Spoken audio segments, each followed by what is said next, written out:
This is Amy Carroll with Edison Nation, and I am here with Scott Dromes, our Vice President of Intellectual Property and Licensing at Edison Nation.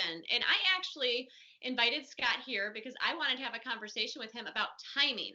And I'm not talking specific timing. At Edison Nation, we've got our 8 stages. And so we don't want to go into that on this video. We are going to go into that deeper in some upcoming videos. But I thought it was really important because of a lot of stuff going on in the world today, a lot of stuff in the media. And this not only goes for present day, but we're also talking about things that have happened in the past and future things that can affect timing when it comes to product development and licensing. And so I wanted to just have this conversation with you, Scott, so you could talk to our community and we could educate them and talk with them about some things that we don't even think about that can affect timing when it comes to the world of licensing. Absolutely, Amy. Thank you for the time this morning. Always enjoy the opportunity to have these conversations and get some information out to our community members. So certainly there are things that we deal with from a timing perspective, and as you said, that are outside of the process that an innovator sees on their personal dashboard.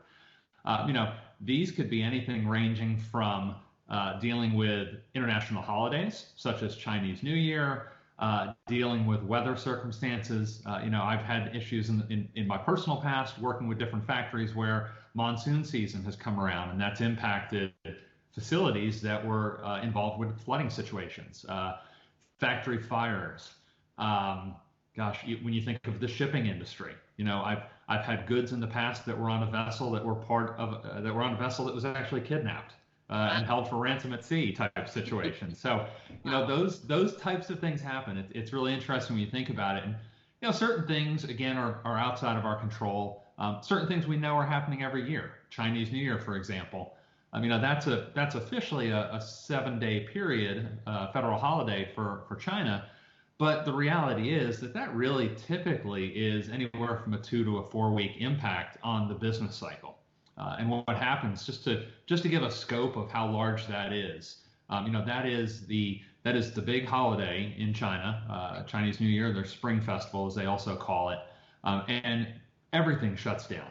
And when you look at factories, you're talking about a lot of migrant laborers who are traveling back to their hometowns during that period. And often for many, it may be the one time a year that they see their spouse or they see their children, because they're traveling hundreds of miles to go to these factory jobs from where their hometown is.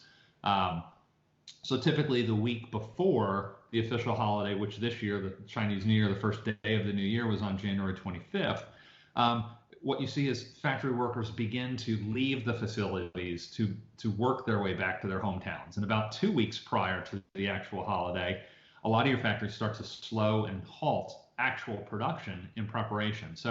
And then typically there's about a week after the holiday where workers are returning from their hometowns. So, this year, obviously, the coronavirus was in the news, and that impacted China, originated in China. And, you added basically an extra week of delays. A lot of factories had to go through government protocols and get approval to reopen up. So, that definitely threw a curveball a lot of manufacturers this year and did impact the production timelines. But we're seeing a strong recovery coming out of China. Several of the factories that we work directly with had about a 1 week delay. And, coming out of it as of the beginning of this week, they're at about 80 to 85% full capacity.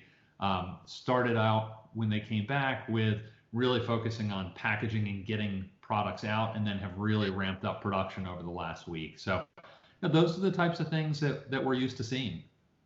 Okay. All right.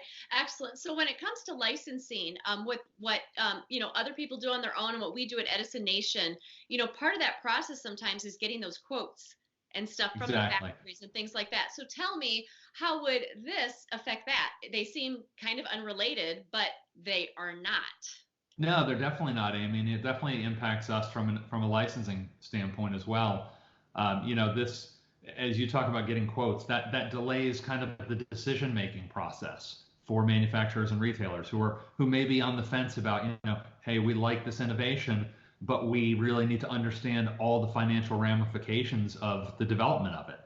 So if they're delayed, that's kind of delayed. And, from a licensing perspective, we deal with delays on a regular basis. Right. While we would love for everything to be like, hey, we found a great idea and we can go out and license it tomorrow, um, we're working on calendars of our potential partners.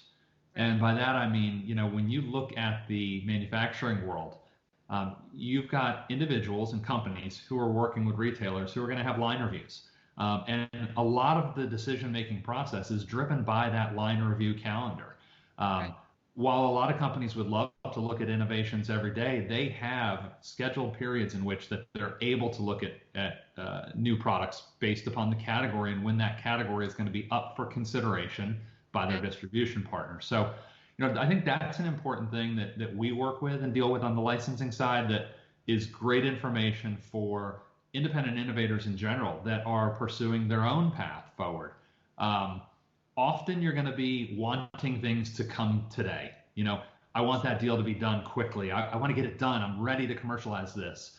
But we internally, our licensing team, as well as independent innovators, need to understand, we're operating on these companies' timelines. So if you have a chance that you're an independent innovator and you maybe get your foot in the door and you have a company that says, we may be interested in seeing it, but it's not the time of year that we see it. It's going to be 2 months from now that we're able to look at new kids products, for example. Well, we listen to that, and you have to respect their timeline because ultimately they're going to make the decision to license it. So while it's tough to wait, and it is tough to kind of sit on that product category, we make sure that we don't harass to be nice or bug. We don't want to bug those companies who've given us guidance as to when they're willing to look at new ideas. So I think that's great information for independent innovators as well to, understand that you're operating on the timeline of people that you are trying to license your product to. And it may not always be as quick as we'd all like it to be. Right. Excellent. Well, thank you. And that's a good point. I mean, we want people to want to work with us. Innovators want these companies to work with them, and they could very easily say, you know what, you're not listening to me. You're not, what kind of relationship will this be? Exactly. Moving forward. So that's great information. I think it's, every company has their process. And I think, when we are hoping to encourage them, or an independent innovator is hoping a company to encourage a company to license their product, if they've got a process and it's well defined, it behooves you to pay attention and listen and follow their process. Right. Excellent. Well, thank you. I hope that this was useful to anyone watching, just to kind of understand that the real world stuff. There is stuff in the real world that happens all the time that I don't think, people overlook when it comes to timing and licensing and product development that are so important. It's bigger than just, sending your idea to a company and hoping they love it and here you go. So thank you so much, Scott. Thank you. You're welcome, Amy. You are welcome. All right. We'll see you later. All right. Take care.